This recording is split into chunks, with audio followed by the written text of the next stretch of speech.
Bonjour et bonsoir, j'espère que vous allez bien, moi de mon côté, ça va. Bienvenue sur la chaîne du Psychospirit, merci pour les nouveaux abonnés, merci pour ceux qui likent les vidéos, très important, ceux qui les commentent, et également ceux qui les partagent. Alors, je suis interpellé régulièrement sur la question, est-ce qu'il faudrait amener ses enfants chez un psychologue? Oui, vous étiez en relation avec un pervers narcissique et de cette relation, vous avez eu des enfants. Et maintenant, vous avez une garde alternée. De temps en temps, les enfants sont chez leurs parents toxiques et de temps en temps, ils sont également chez vous. Et vous remarquez que quand ces enfants reviennent vers vous, alors ils ont des petits comportements qui sont anormaux.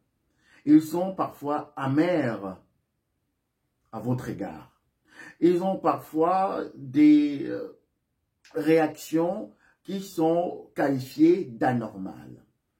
Parfois, c'est aussi la solitude. Ces enfants se retranchent, ne voulant pas bavarder avec vous ou également s'ouvrir à vous.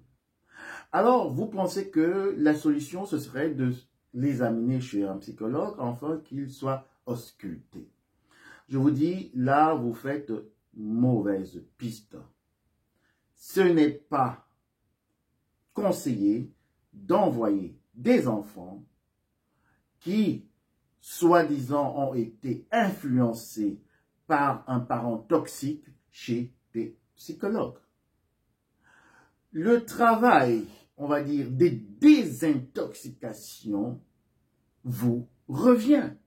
Vous, le parent sain, vous qui vous dites avoir été abusé de ce pervers narcissique, vous qui vous dites avoir été victime de ce pervers narcissique, alors le travail vous incombe de penser les blessures de vos enfants.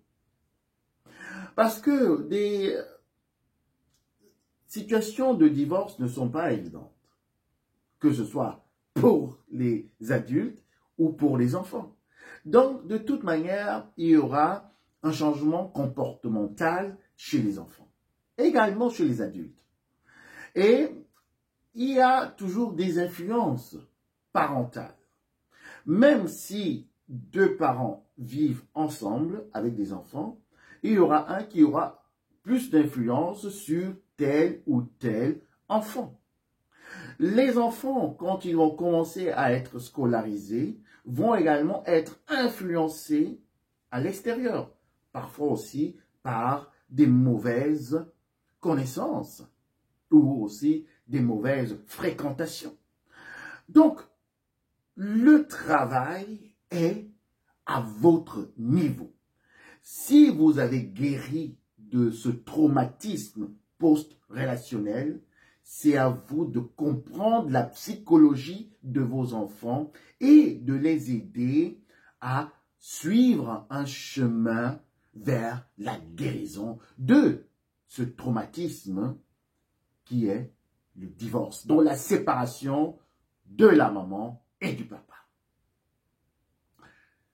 Vous devez d'abord commencer à vous comprendre vous-même, comment vous fonctionnez. Et ensuite, vous pouvez comprendre vos enfants. Allez donner cette charge à une personne tierce, disant que les enfants vont plus s'ouvrir à cette personne qu'à vous. Ça marque déjà une certaine carence. Ça marque déjà un manque d'estime de soi.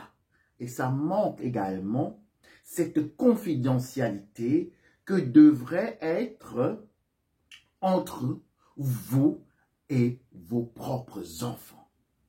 Les parents sont les personnes les plus adéquates pour écouter leurs enfants et également cerner leurs besoins affectifs, leurs besoins financiers, leurs besoins émotionnels.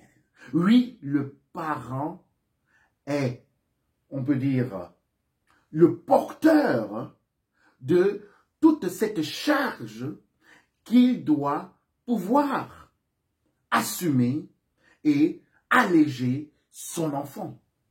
Vous n'allez pas inculquer, faire porter cette charge au psychologue, qui est une tierce personne.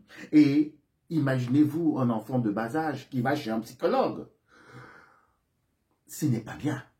Pourquoi? Parce que même pour une personne adulte, c'est déjà difficile d'avoir des séances chez un psychologue. Et encore plus un enfant qui va se voir être obligé de raconter des choses qu'il n'a jamais racontées à maman, qu'il n'a jamais racontées à papa. Alors, si vous pensez que vous êtes la personne saine dans cette relation, dans ce marasme affectionnel, dans ce marasme de dispute avec votre ex-partenaire, qui est également le parent de vos enfants, alors c'est à vous de jouer votre partition. C'est à vous de pouvoir obtenir la confiance des enfants afin qu'ils puissent s'ouvrir à vous. Vous devez comprendre la psychologie de vos enfants. Tous les enfants sont différents. Et vous savez que celui-ci, il préfère ceci, celui-ci préfère cela, celui-ci, quand il réagit comme ça veut dire qu'il a un problème. C'est à vous d'avoir cette vision d'ensemble de tous vos enfants et de commencer à les traiter cas par cas. Alors, faites attention et ne livrez pas vos enfants à des personnes tierces afin que ceux-ci puissent s'occuper d'eux. Parce qu'en fait, les enfants ont besoin de l'affection, aussi de leurs parents toxiques et aussi de votre affection.